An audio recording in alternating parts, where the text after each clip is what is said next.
ప్రతి ఇంట్లో తులసి కోట ఉండడం మనం గమనిస్తూనే ఉన్నాం. అయితే చాలా మందికి వస్తున్న సందేహం ఏంటంటే తులసిని ఏ వైపుగా ఉంచితే మంచిది అని. వాటికి సమాధానమే ఇది. సాధారణంగా తులసి 4 దిక్కుల్లో ఏ దిక్కున ఉన్నా ఇంటికి చాలా మంచిది. అయితే ఈ 4 దిక్కుల్లో తూర్పు వైపు ఉంటే సౌభాగ్యవతులుగా ఉంటారట స్త్రీలు. ఇక పడమర వైపు ఉంటే ధనం ప్రాప్తిస్తుందట.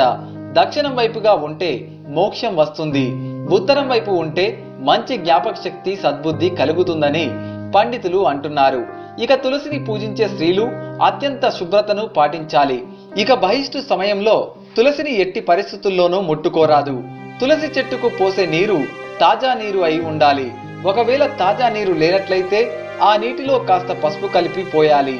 మరీ ముఖ్యమైన విషయం ఏంటంటే మీరు తులసి చెట్టుకు దగ్గరలో తలదువ్వుకుంటే ఆ వెంట్రుకలు గనక పొరపాటున తులసి చెట్టుకు చుట్టుకుంటే మీరు అనారోగ్య